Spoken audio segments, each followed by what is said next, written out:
What's up? In today's video, we're going to be in the city with City Folks. We're going to be skating with my friend Lee Hayes, and I'll have a link to his social media in the description below, but hopefully he's going to share his story with us today. I remember when I first started skating with you, I remember you had a broken leg, you rolled into Kroger, put beer on your lap, Savage. Rolled out. Savage. I remember trying to film a video of you and having to sit there for an hour censoring out every F word in the video. Bruh. And we just got through crazy. that whole video without any profanity. That's You crazy. know? Yeah. Because it sounds like God really changed you. You know, For sure. He really did something to you. For sure. For sure. It's funny, we at the Big Blue building right here, and this was what skateboarding began from me. I was born in Louisville, but I didn't skateboard in Louisville. I was born there. My mom had a, rough life living in the projects. You know, she addicted to drugs, moving from foster home to foster home. And I tell people all the time, if I would have stayed in Louisville, I would have became a thug, because that was my surroundings. That's all I knew. But you know, my mama wanted better for us, so she moved us to Lexington to work on her recovery. And you know, my skateboarding career started at Taste Creek High School. I was playing football, 2000, late 1999, I believe, and I started playing football, and I saw somebody literally just doing board slides on a curve, and I was just like, I think I want to do that. And so I picked up a skateboard. His name was Russell Greer, for those that may or may not know him. He gave me my first board.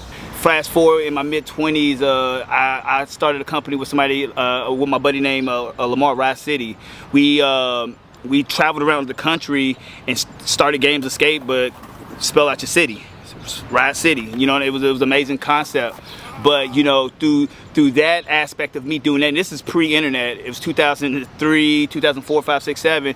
I ended up getting sponsored by Plan B, FKD Bearings, Silver Trucks, Flow for Fallen Shoes, and some other brands that like top tier brands that when I skated for the Void Skate Shop, so I was getting hooked up by them.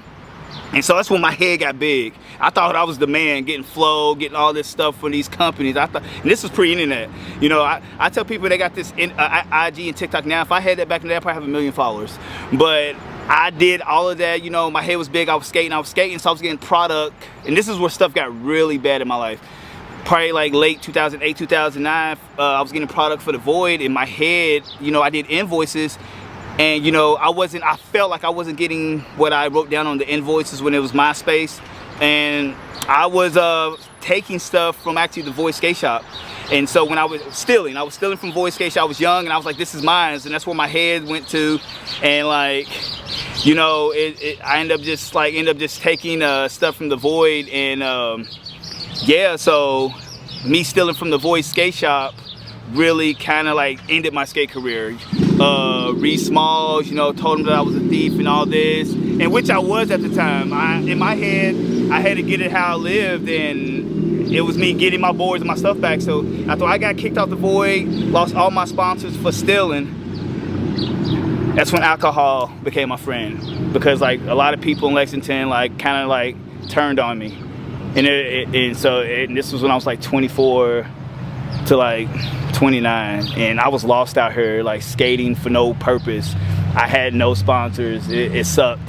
You know, people didn't like me, but I still love skateboarding.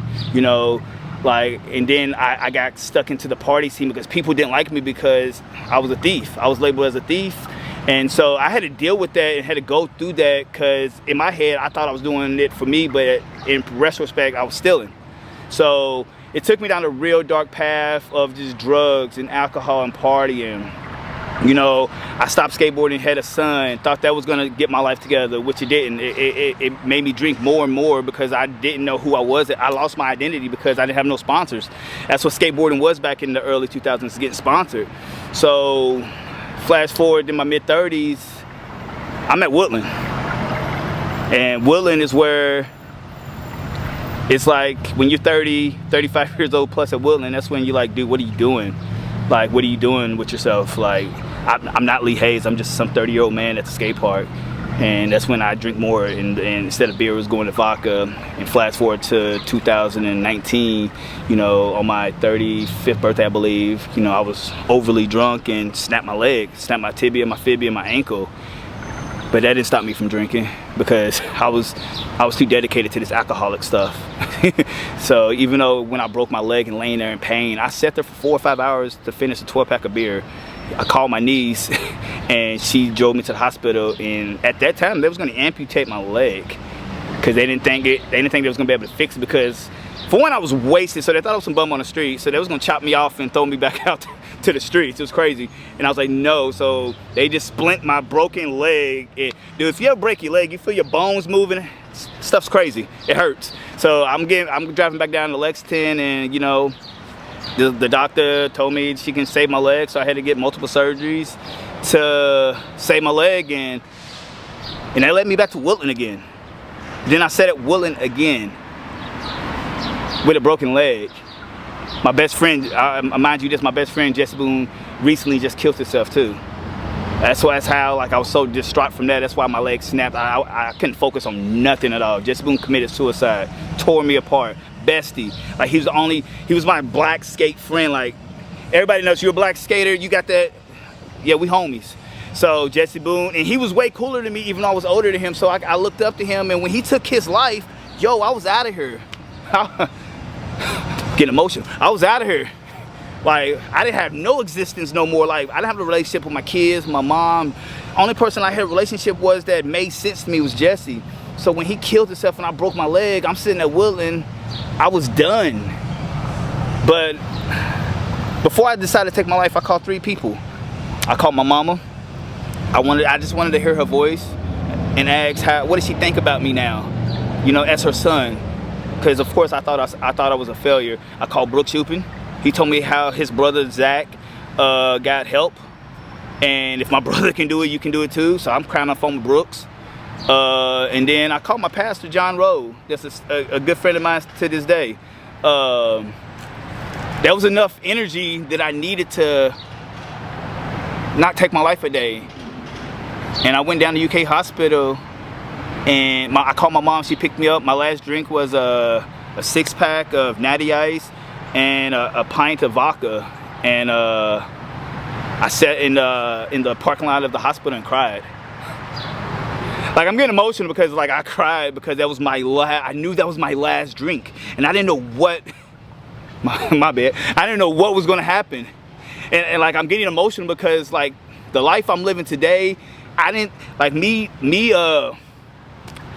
stop drinking that 6-pack and that vodka, and I told these women at the UK hospital that I remember like it was yesterday.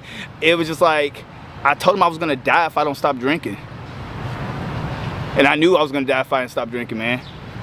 And them women, and the ironic thing is I work at UK now. I see the room that I got sobered in, that I had my shakes in, my DTs in.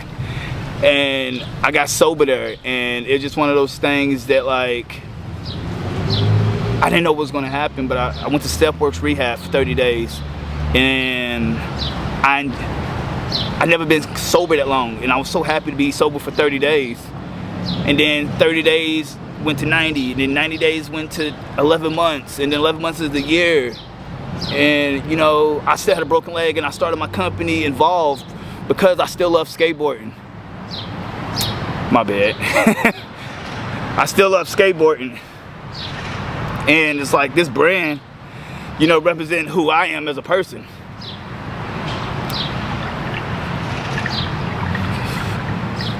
My bad, I'm just thinking about like the struggles that I literally been through to this moment today. And like I said, this brand is way more, it's bigger than, this brand's bigger than me. It helps people, it helps me to get to my struggles, and it helps other people that struggle too. And without Involved, you know, it's just one of those things that like, it keeps me skateboarding. Like Involved helped me to get sponsors of my own. Like people still out here, I'm 38 years old, people still believe in me. I was able to get a camera. You know, I always wanted to be a videographer. And started this brand like 3 years ago. Changed my life, and it helped so many people. And I'm getting emotional about it because all the stuff that I seen, and it's due to God too. You know, He gave me that true freedom. God gave me that true freedom of, Lee, you don't gotta be who you was. You're a different person. I'm a different person today. And it's just one of those things that, like, I'm married, I see my kids, I have a dog, I have a full-time job. You know, I'm not 38 wasting away. Like, I'm really happy on, like, where I'm at. I got a relationship with my mom and my dad, my stepdad.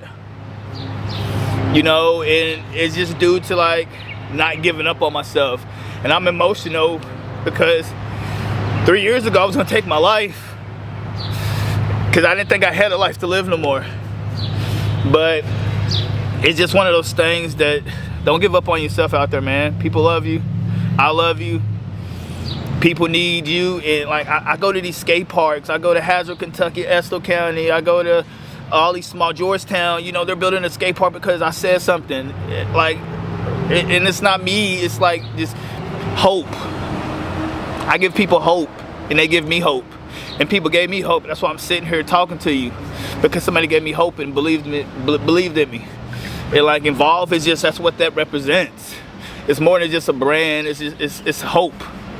Like, I'm a dude, I used to like pass out and like sleep in these bushes, man. I literally came from these streets, sleeping outside, to where I'm at today. And it's due to like my faith in God and people that believed in me so much in my skating. That's why I continue to skate every day. That's why I still do it at 38. Because it's like, and skateboarding doesn't represent me no more, and I can say that much.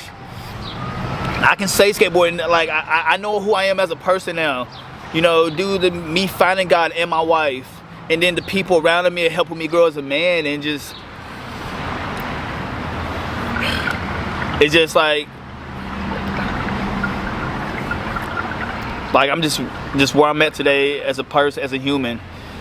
Like, I'm nothing shorter than a miracle, and I know that, and I don't take it for granted ever. Like, I go to work peaceful, go home happy, hang out with my homies and skate, and just enjoy just what I do for a living. You know, no, I don't got my name on the board, but in my head, I'm 23 years old, I've been skating 20. I'm a professional skateboarder. I get paid for this thing in different types of ways. You know what I mean? And so it's just one of those things, and people get stoked off me, and I get stoked off them, and I just love this skateboard, man. And if you're struggling out there with addiction, you don't have to take it to the bitter end. I lost so many friends out there, man, that think that it's over. It's not over, man. God has the last say. My name is Leandre Hayes. That's my story. Thanks for listening. That was good. So I hope you guys enjoyed this video. If you like this kind of content, scroll through my channel, check out my other videos, and hit that subscribe button, because I got a lot more videos to come. Thanks for watching.